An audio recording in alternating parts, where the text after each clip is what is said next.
Our next presenter is none other than Vern Steiner, who was appointed president and the CEO of State Fund on June 9, 2014. Vern has over 30 years of insurance industry experience, the majority in workers' compensation. As the president and CEO, he reports directly to the board of directors and is responsible for the day-to-day operation at State Fund. Vern begins his career in 1990 as a claims examiner. Early in his career, Vern experienced the workers' compensation system from the point of view of a third-party administrator, a self-insured, self-administered employer, and managed care organization. In 1995, Vern joined AIG as a service center manager. And by 2003, when he left AIG, he was a regional VP Northwest.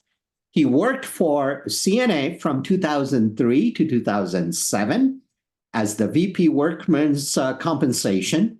Prior to joining State Fund, Vern served as Senior Vice President, Claims at Zenith Insurance from 2007 to 2014. Vern was a member at the Workers' Compensation Research Institute, WCRI, Advisory Board from 2009 to 2016. He served as California Workers' Compensation Institute, CWCI Board of Directors Chairman from 2014 to 2016. He's currently on the CWCI board, the executive committee of the board, and has served on the Workers' Compensation Insurance Rating Bureau governing committee since 2014.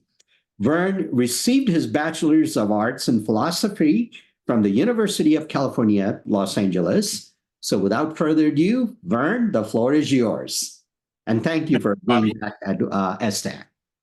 Thank you. Appreciate it's getting to be a rather long introduction. I think that happens as I get up in years, but I appreciate everyone's listening to all that. You know, what I thought I'd do today is really talk to you a little bit about what State Fund is and, you know, the strategy we use to drive everything we do, which includes diversity and inclusion, making sure that we have a good representation of people with disabilities.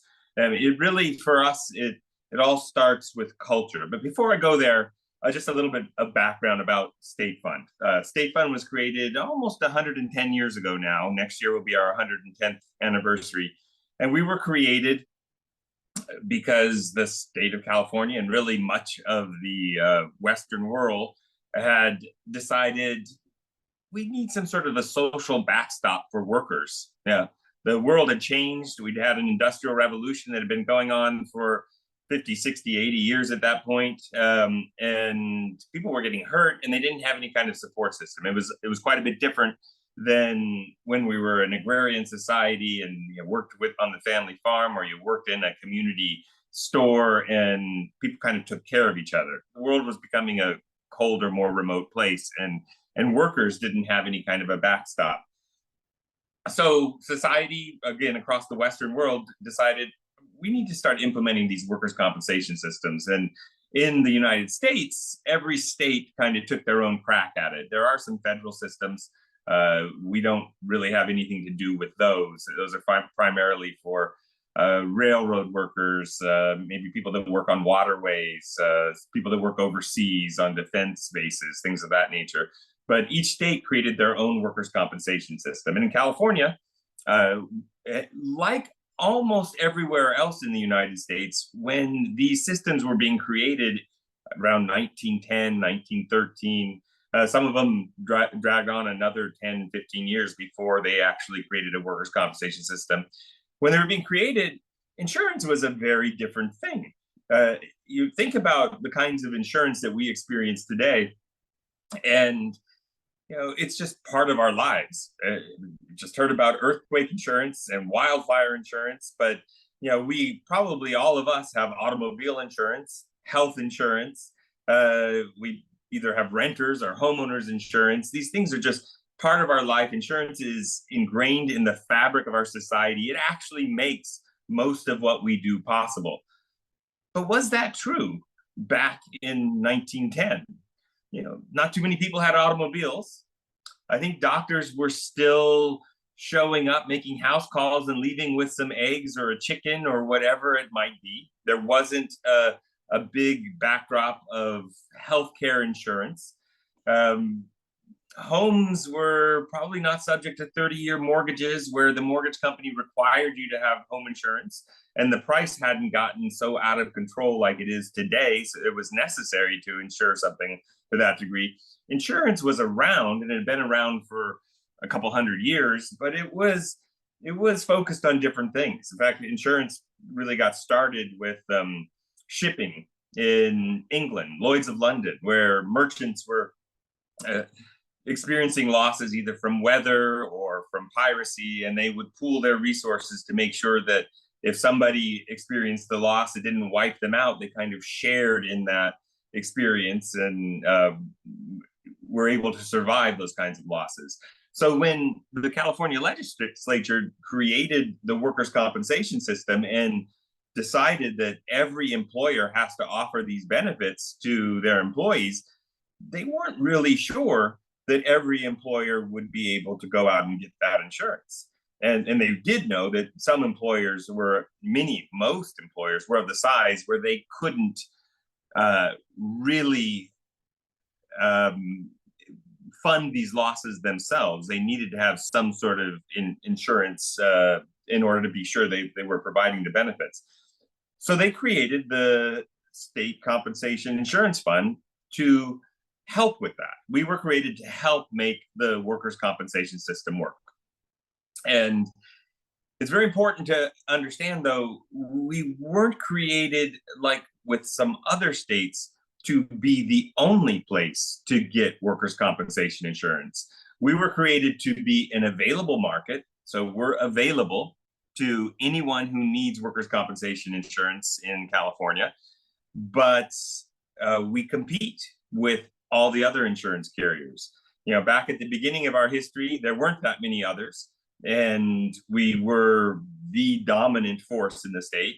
And over the course of 110 years, the market has changed drastically. We're still the largest workers' compensation insurer in California. Today, we have about 11% of the workers' compensation insurance market. We're about $1.1 billion of premium annually, about 100,000 policyholders.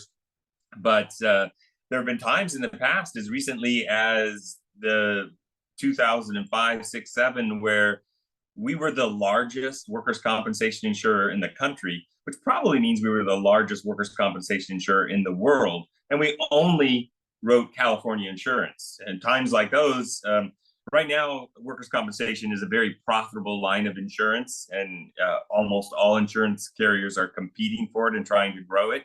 But historically, it's been one of the most difficult lines of insurance.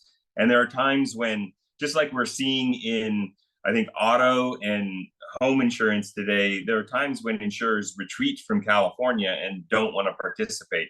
And in times like those, State Fund really has to step up and provide insurance to a much larger percentage of the market. As I was saying, in about 2006, 7, we wrote over $8 billion of premium, and we had 53% of all the premium in the California marketplace. And if you think about it, all we write is California workers' compensation insurance. And California is a massive state with some really large companies that have multi-state exposure.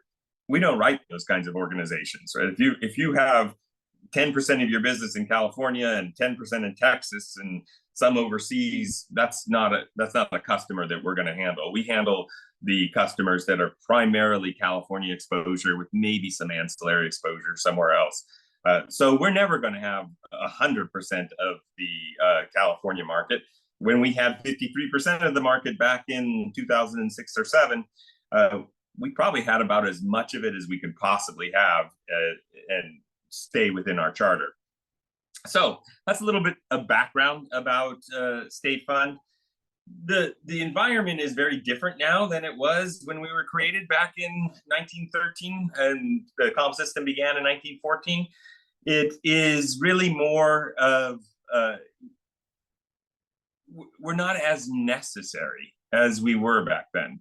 But the reason that we were created, which was to help make this system work, is still our reason. And we very much tap into that underlying purpose. Why are we here? And in order to really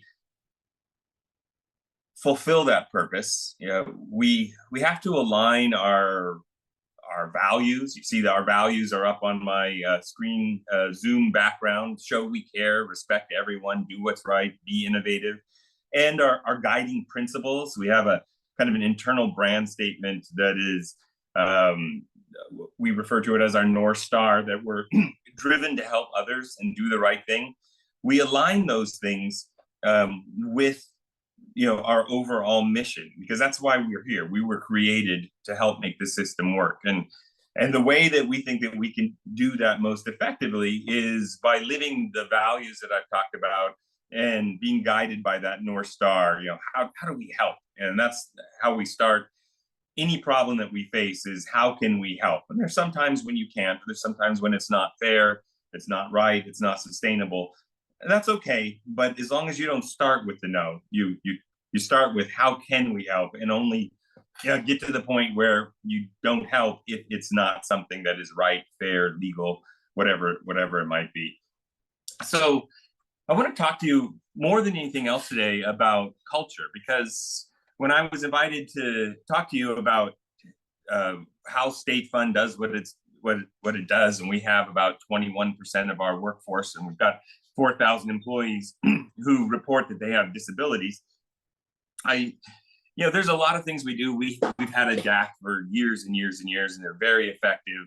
But I think that it's all part of a larger kind of strategy that we have to build a culture that is always about inclusivity. It's always about welcoming. It's really about living the purpose for which we were created. So if you've done any reading about corporate culture, you've probably read something like corporate culture is a shared set of values and beliefs, behaviors that define an organization, right? So those are nice words, but they're kind of unemotional, right? They're just stating the facts. And even the values that we've chosen as an organization, they're action oriented. We don't. You can see them up here on my Zoom screen. It's like, do something, show that you care, actively respect everyone. Do what's right, be innovative. We want to bring this stuff alive, and truly, when you think about what we do in insurance, and especially what we do at State Fund in insurance, we can't come up with new products. We can't write anything other than workers' compensation. We can't go and enter new markets. We can't really, by law, differentiate ourselves from any of the other insurance carriers, except through how we do what we do. And how we do what we do is all about people, our people. And if you want to have the kind of people that believe in the values I've got up on my screen, and who believe in the mission of State Fund, and who really want to make a difference and help California businesses and help California injured workers, and that's by and large what we do. We provide workers' compensation coverage to any business that comes to us in California who needs it. But most of the work that we do comes after that. It's when somebody gets hurt on the job and they, in fact, have a disability, whether it be temporary or permanent in nature. That's the work that we do, is helping workers with a disability either recover from their disability or get to a point where they can learn to live and move on with their lives with whatever remaining disability they have. So this whole area of being sensitive, aware, and opening up our opportunities for people with disabilities is part and parcel of what we do at State Fund. We have about 4,000 employees, and about 2,000 of them work in our claims area. And our claims area is that area which is designed to support the workers who have been hurt on the job. So I want to talk a little bit about how we kind of go about building this culture, right? The culture that will attract the kind of people who are going to differentiate us from everyone else who's offering the same statutory workers' compensation product. And many of our competitors actually have far more ability than we do to get creative with what they offer, because they are not constrained by the statute that created them and limits them to do exactly what we do. So in order for us to compete effectively with them, we really have to do what we do better. We have to create a better customer experience. And that's really all about people. So one of the key things I think that is important to understand about one of the ways that state fund is different than many other state agencies is, we compete for our business. If you don't like the service we offer, there are 100 other workers' compensation insurance companies you can go to and get insurance from. Many of the times that we as citizens interact with government, that just isn't true. If you don't like your tax bill from the IRS, you don't get to shop around. If you don't like whatever it is that you're getting from Social Security, you can't go and look for a better benefit. That's the only place you have to go for these things. I think the nature of the way we were created, which is to compete for this business, really drives us also to compete for talent that will enable us to provide a better customer experience. So our people are our most important asset, and we really are highly aware of that. When people talk about strategy, we have a strategy. It's a pretty simple strategy. It's based on culture first. Culture is the engine that drives everything else we do. Our strategy also contains elements of customer experience and quality. But if you really break those things down, you cannot deliver a good customer experience if you do not have a good culture for your employees. You simply can't have people who are willing to go the extra mile, help somebody who has an extraordinary request, if their work experience is something that is dissatisfactory to them, or if they're not all in, if they don't really care about what they're doing. So how do we do it? How do we build this culture? Well, we start really by developing leaders. We take people who show interest in being leaders even before they have a leadership position, and we put them through training programs. And the training programs focus a lot on a journey of self-discovery, of self-awareness. Know yourself. Because if you don't, understand yourself, and you don't understand your own motivations, the reason you feel a certain way when something happens, how in the world can you understand other people? If you don't have that level of introspection and self-understanding, it's a massive leap to think that you can understand other people. And if you can't understand other people, how can you help create an environment where they can flourish? So a lot of what we do is focused on leadership development. We train leaders to understand themselves, to practice self-awareness, and in so doing, we train them to understand others as well. We also train them about things like unconscious bias. We train them about the value and the effectiveness of having a diverse workforce and listening to ideas from all kinds of folks from every kind of experience. And there's all kinds of research that shows that when you listen and you bring in perspectives that are different from your own, as opposed to just looking at perspectives that are completely in line with yours, you end up with better decisions and you end up with better outcomes. And we show people this through their leadership development process, and we try to demonstrate it as a value throughout the organization and everything we do. As I said earlier, employees with disabilities currently make up about 21.1% of our workforce. And we have a strong and active disability advisory committee. Their mission is to heighten sensitivity and disability awareness throughout State Fund. They play a significant role in helping State Fund achieve our high disability representation. And their efforts raise awareness about the capabilities of individuals with disabilities and help individuals with disabilities feel valued. I believe this also leads to more people self-reporting their disabilities. I honestly don't know whether, as an organization, we have a higher representation of people with disabilities than other organizations. But I do know that our people are willing to share it. They self-report. Our DAC goes out and through educational events, training events, they increase awareness, and they're part of our overall kind of culture focused on employees. And then they regularly send out the CalHR change in disability status survey, and people respond to it, and people self-report. As we heard Tom say earlier, you don't have to, but when you have a culture that is kind of based on trust, then people are more ready to share this kind of information. And I think that is a pretty significant contributor to our ongoing success in having such a large percentage of our workforce be people with disabilities. I want to say that we were doing all these things before the pandemic, and we were successful at them before the pandemic.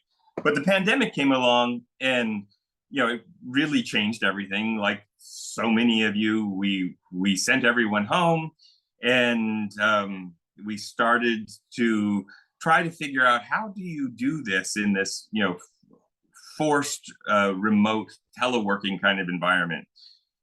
And what we learned is some things work a lot better in this environment. Some things maybe not as good, and we hear those things about those things all the time in the media. There's the constant refrain of, is this the year where remote work ends or people are going back to the office?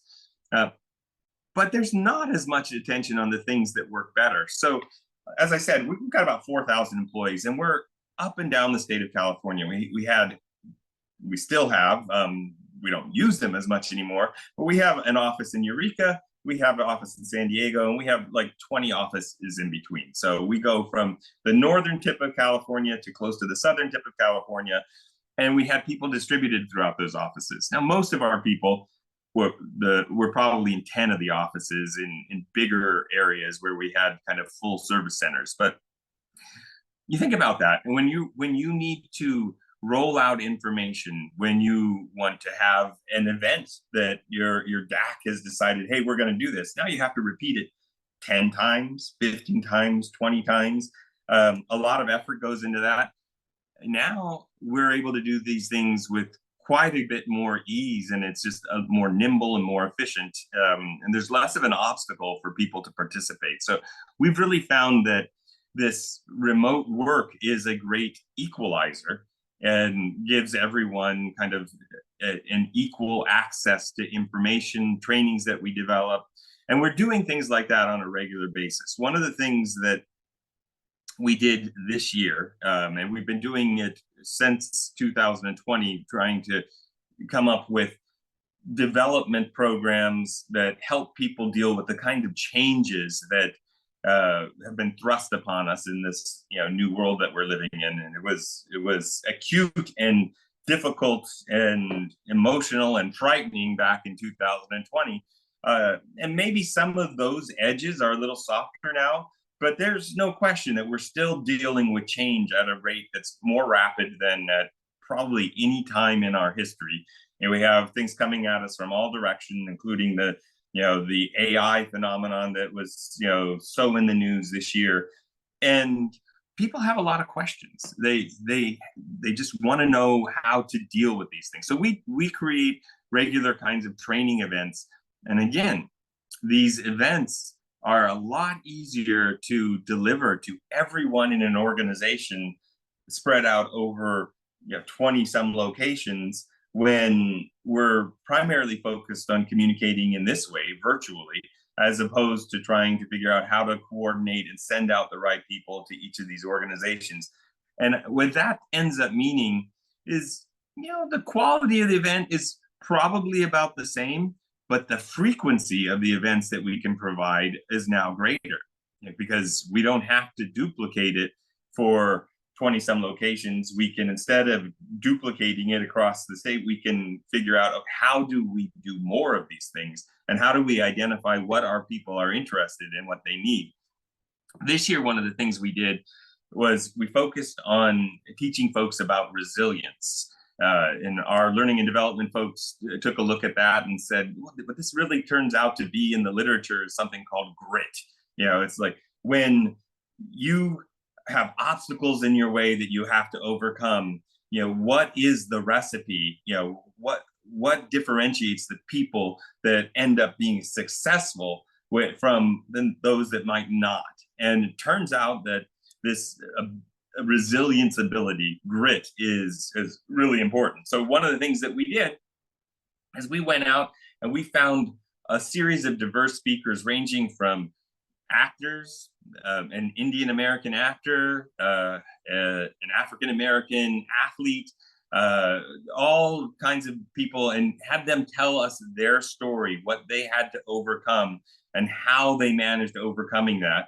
And it's amazing how inspiring these people are, and the level of awareness that you can take from their stories and say, yeah, maybe I'm not an Olympic athlete, or I'll never be a famous Hollywood actor, but I do have issues like that in my life, and that could work for me too if I approached my problems in that way. So one of the things that we regularly do as an organization is we try to give our employees the tools they need to overcome obstacles. Now, all of this is part of this larger effort that I talked about of trying to create an environment where this is an environment that people want to work in, that they feel aligned with the mission of the organization. They feel valued by the organization, because at the end of the day, as I've already said a few times, the only way that we're going to really deliver on our mission and differentiate ourselves is if the people we have are really the kind of people who care about that mission and care about the people that we were created to serve. And for that to work well, we have to have all these things line up together. So we also have regular town hall meetings. Before the pandemic, I would have town hall meetings, and I would go out to all these locations once a year, because there are a lot of locations to get to. And once a year, I would go into a conference room and I would talk to people and answer their questions. And generally, it went pretty well. But I would also say that, after the first couple of years, instead of maybe 70% of the people showed up, maybe 25 or 30% of the people showed up. I never made them mandatory. It was really for people. If you have questions, I'm here to answer them. And here's, by the way, his little business update. When the pandemic hit, people had lots and lots of questions. Right? Back in March of 2020, there was so much uncertainty. No one knew what was going to come next. So we started having these town halls like every 4 to 6 weeks. And we would do them online through Zoom. And we would have 3,000 people show up to the town hall, and then another 400 or 500 people watching the recording over the course of the next couple of days. Maybe they had a conflict during the town hall time. Remember, we only have 4,000 employees. So we were having something close to 80% participation in these town halls. And I thought to myself, well, we're going to do this as long as there's this level of interest in doing it. And one of the approach we take to the town halls is we give a business update, and maybe we shine a spotlight on a team or a person or a group of people that aren't on the same team that have done something to really highlight, show, live our values, or really help a customer, really have an impact, create a safer workplace somewhere, or go out of their way to make a difference in an injured worker's lives. We highlight that. Then we spend the rest of the time answering people's questions. And we allow 90 minutes for these each time we do it. Well, we just did one a couple of weeks ago, and we had 2,700 people live and another couple hundred people watch it. And we've never had less than 2,500 people tune in live. So out of our 4,000 people, we've always had well over half of our people participating in this. We always run out of time answering questions. People have so many questions about so many different things. We answer all of them. We don't necessarily answer all of them during the call or the Zoom meeting, because it would take too long. But whatever we don't get to in the Zoom meeting, we will then give a written answer, and we will send that written answer out to the entire organization. So no question goes unanswered. Yeah. So with all these things, it's easy for me to sit here and say, culture is the driver of everything we do. I think it helps us to attract people who are great for the organizational mission, then people who come into the organization who feel welcomed and feel like it's a safe and nurturing organization. We'll talk to other people and encourage them to come in as well. And there's all kinds of anecdotes we could live off of to say, hey, this is working. But this is such an important part of our overall strategy that we have to measure it. We have to measure these things that we're doing. How effective are they? Is it really making a difference? So every year, we do an annual employee engagement survey. We do a lot of other measurements during the course of the year. After each one of the town halls, there are surveys, and we get a lot of responses to those surveys telling us about the value of the meeting and the worthwhile nature of the topics and whatever else people want to share with us. And you can glean a lot of information about what's going on within your organization from the tone of those responses. But then once a year, we're actually looking at in 2025 if there's a better way to get the information more frequently. Although you probably know as well as I do that most of us are surveyed to death these days, so there's a limited appetite for being surveyed more often. But we do send a survey out to all of our employees once a year. And last year, or this year, I guess 2023, it went out in September, and 81% of our employees answered the survey. And the focus of the survey is manyfold, but we call it an engagement survey. And one of the most important things it measures is how engaged are people with the organization. And that really breaks down to 3 factors. It's how engaged are you with your coworkers? What do you feel about your coworkers? What do you feel about the organization itself? And what do you feel about the work you do? Now, we ask a whole bunch of other questions in that survey, like, is there opportunity for you at State Fund to advance, so on and so forth. But those things don't necessarily go into the engagement survey. We ask questions about, do you trust senior leadership? What do you think about the future of State Fund? And we glean information from all that. But the most important thing we focus on is this emotional response to the organization. What do I feel about the people I work with? What do I feel about the organization itself? And what do I feel about the work I do? So this year, our engagement survey was 82.6% favorable. Since 2020, we've been over 80%. I can tell you 10 years ago, it was 49%. So when we decided we really have to focus on culture, it's not something that happens by accident. We're building this culture intentionally, and it's all about people. Everything we do is about people. It's about our own people, and it's about the people we ultimately serve, who are those workers that get hurt on the job. This 82.6% favorable engagement compares to the public work sector. There's a big body of folks inside, outside of California that our engagement survey provider surveys, and I believe that their benchmark is 68% engagement. So we're something like 14 points higher engaged than the benchmark there. And we also compare ourselves to the finance and insurance industry, which isn't a perfect comparison because there's a wide variety of different kinds of businesses in finance and insurance, banking, brokerages, not just insurance companies. But the benchmark for the finance and insurance industry is 78.7%, I believe. So we're like 5 points higher than the private sector benchmark for engagement in finance insurance. Those numbers are somewhat remarkable, and we're really proud of them. And I think our employees are really proud of them. And ultimately, I think it's that culture that leads to the success that we have internally, attracting great talent, attracting diverse talent from every walk of life, and externally, serving our customers. We've also seen our customer survey responses, the satisfaction of customers, the ease of doing business with us go up by 15 points in the last 4 or 5 years.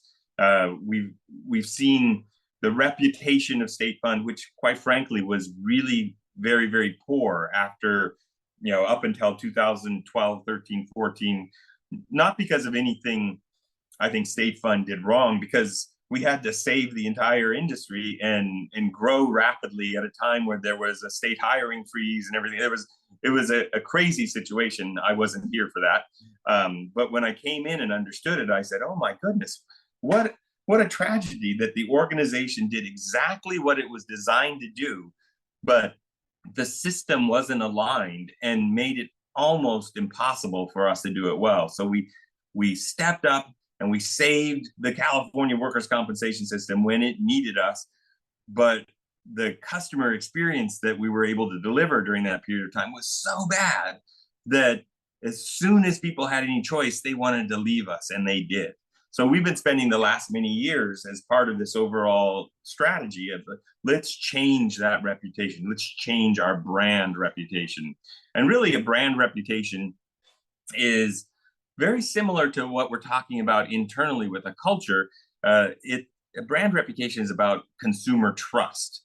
And we had broken trust with our customers, and now we have to earn that trust back. And for any of you who have ever lost trust in somebody, or maybe done something to lose somebody's trust, you know that it is amazingly more difficult to get trust back than it is to get it in the first place. And that's the journey we've been on for the last 10 years. And it's been just an incredibly rewarding journey, because it's all about the people and the environment, and that positivity, I think, just kind of feeds off of one another within the organization. And we're proud of what we do. We're proud of the way we help injured workers.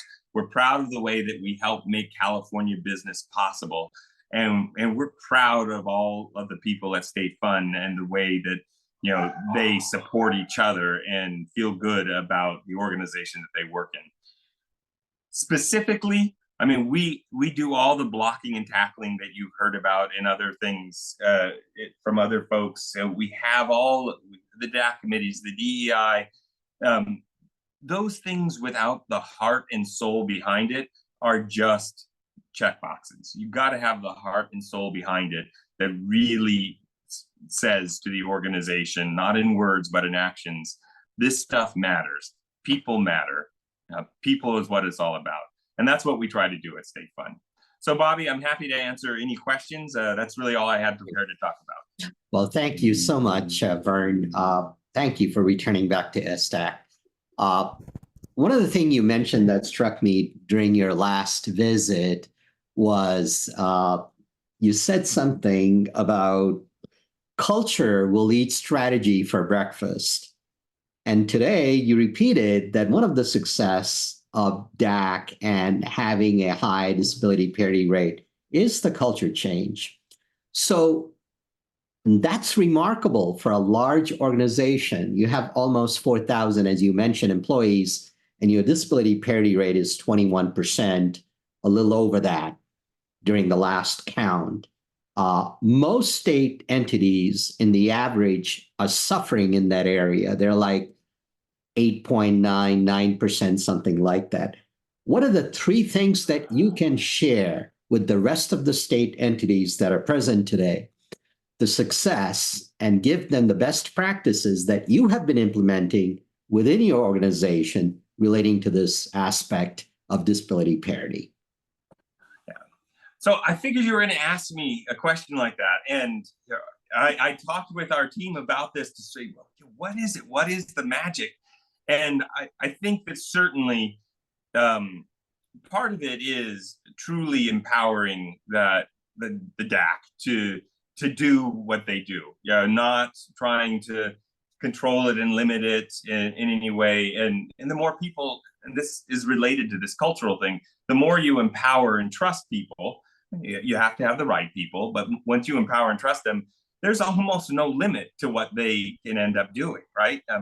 But I also believe, and I don't know this. I mean, I can't possibly know how many people in other agencies aren't reporting their disabilities, but I believe that there's something going on within State Fund because of this trust, this open communication, that more people are just self-reporting their disabilities, because we, like everyone else, the approach we take to trying to create equal opportunity is bordered by laws, right? You can't, as we heard earlier, you can't have quotas. You can't say we're only going to look at people with this. But in general, the approach we take in many areas is, let's make sure we look at somebody with these characteristics. And it's not necessarily just in hiring. We have a kind of a vendor diversity initiative. And one of the things that we thought was really important when we started that initiative is, we're not going to hire somebody who isn't the best, right? We're going to hire the best. But, we want to make sure we look at people, that represent different kinds of backgrounds. And as soon as we started getting those people in the door to look at them, turned out some of them were the best, and we ended up with a much better set of vendors delivering better products, more competitively, just because we made sure that we looked. So I think that's part of what we do as well. It's, we empower our DAC to really run their program, and they do it effectively, and they love what they're doing. It's very meaningful to them. We have this culture that I think kind of creates more willingness to be open. And then we have the approach of, we're going to hire the best, in whatever area, but let's make sure we look at these different areas. And then once you look, you find out that, the more choices you have in whatever pool is you're looking at, you're going to end up with a better outcome, because that, just by virtue of having that diversity of choice, you're going to see things that you would have never even had an opportunity to choose had you not opened up the door that widely. So I think those are the three things. But I can't tell you with any certainty that those are the things that are driving it, but I believe that they are. It's still a very good answer. Our next question is going to come from Alan. Alan, go ahead, post your question. Well, first of all, I just want to say how thankful I am of your disability awareness for your employees, and especially in recruitment. I'm really chagrined when I look at how few departments meet the Cal HR standards for employing people with disabilities. So I think that's great. My question involves people who apply for workers' compensation who have mental health issues. I have seen many people, some with very severe mental health issues, being denied coverage. And I feel that the State Fund doesn't look at mental health issues the same way it looks at physical health issues. And as we all know, stress in the workplace is real. It's widespread. It sometimes leads to violence. And I'm just hoping if you can look at, improving the services for applicants with mental health disabilities. So you're talking about injured workers Yes. People. So if there's ever an issue where anyone thinks we've got it wrong, I'm more than happy to engage with that. One of the things that we do is we execute whatever the law is, right? To the best of our ability. And the law, over the course of the last, I think it's been quite a long time now. When I started in insurance and claims, mental health claims were everywhere. In fact, it was not uncommon for me to see, as a claims adjuster, somebody who was part of a layoff, file a claim, and they would claim to have stress and anxiety and depression, and they would also claim just about everything else. And I'm sure some of it was true, but I'm also quite sure that, not everyone came up with this problem on the same day when that plant closed. And ultimately the legislature, through the process that goes into making all legislation, decided to put some limits on mental health injuries. So you have to be at an employer for a certain amount of time. It used to be somebody who worked there for a couple of weeks and file a stress claim. Now I think you have to be there 6 months at least, or you have to have something sudden and extraordinary. It has to be the predominant cause. The work exposure itself has to be the predominant cause of your mental health issue. So if you have all of these other factors, and then the work maybe lit it up or made it a little bit worse, then the law is fairly clear that if it's not the predominant cause, then it might not be compensable. The other, I think, factor, I'm forgetting it now, trying to remember. It's been a long time since I've been in claims, but what we do at State Fund, and I have worked at many different organizations that handle claims, insurance companies, self-insured employers, third-party administrators. What we try to do at State Fund is we want to follow the law, and we want to err on the side of let's help the injured worker. But we can't create a benefit that doesn't exist. That's not our role. That's the legislature's role. If you think there's an example out there where we didn't follow the law and we got it wrong, happy to engage with you about that. But I believe that the people that we have at State Fund doing these jobs, they want to help and they want to follow the law as well. So there's no incentive. We're not for profit. There's no incentive for anyone to deny that claim. Don't pay it. In fact, that's a disincentive. If we send that kind of message out as an organization at all, it kills that culture because it kills trust, right? We try to do things that are just the right thing to do within the rules that have been created for us. I appreciate that. I mean, sometimes what I've seen is people have pre-existing mental health issues, and then they get a new bullying supervisor and can't take it. And I've seen those cases denied because they had pre-existing conditions. I really have seen a lot of this. I really appreciate looking closer at that issue.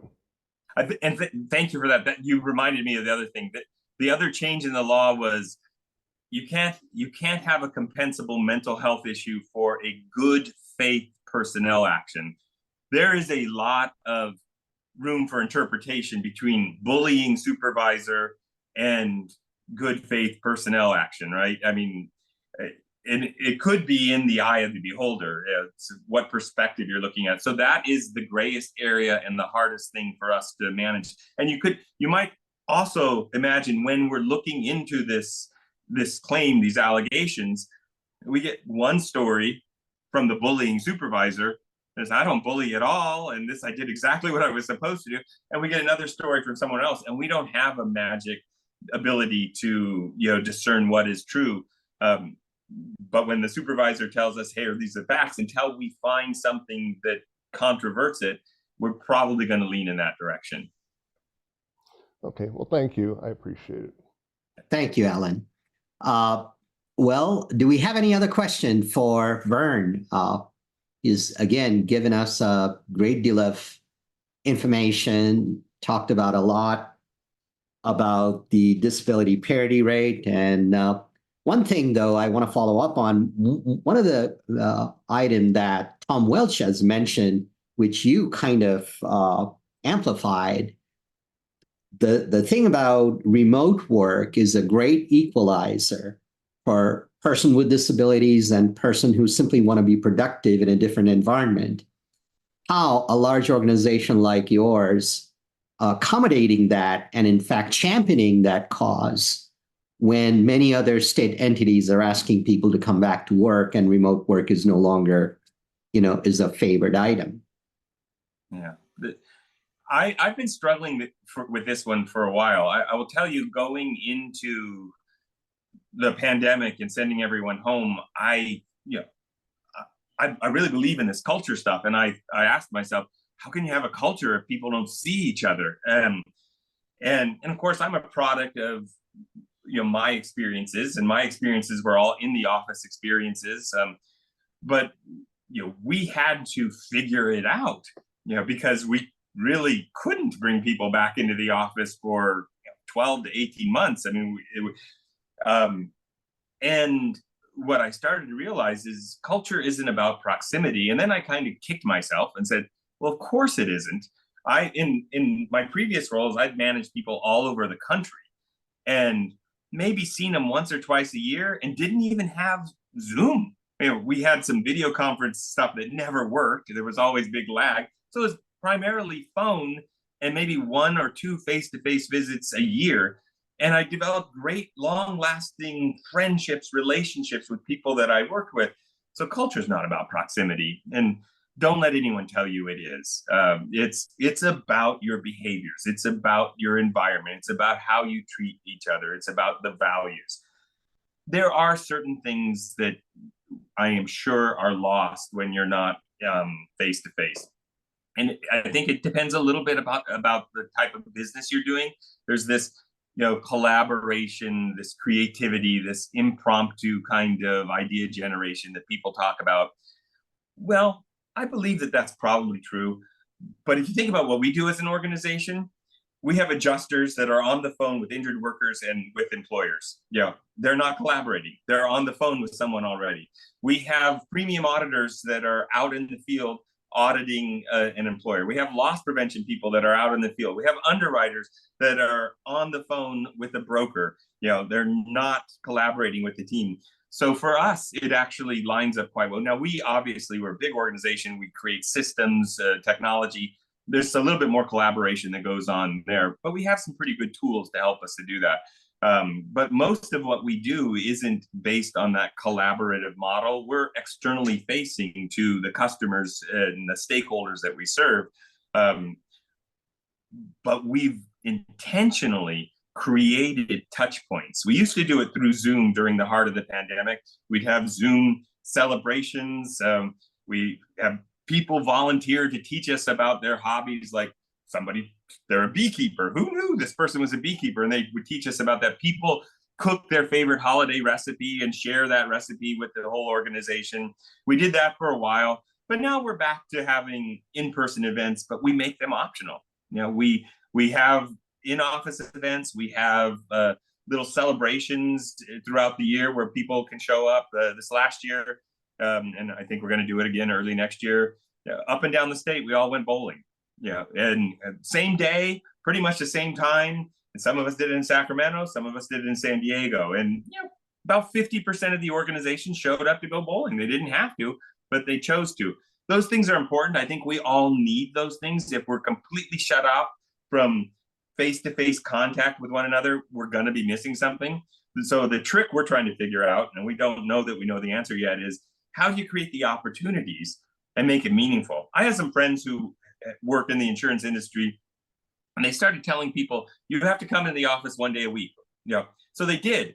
No one else was in the office that day, and they were still conducting all their business on Zoom. But they had driven into the office, and they resented the heck out of it. Now, I decided you can't do something like that if you really believe culture is important, because people can see through that and they think this is crap. And that's you kill trust. And once you kill trust, you don't really have anything worthwhile at all. Thank you, Vern. That's another good lesson we learned from the school of Vern Steiner. We certainly appreciate that.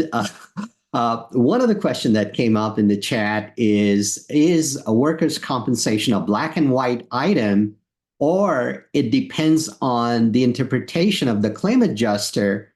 And how do you make sure that the claim adjuster is really do what's right? Yeah.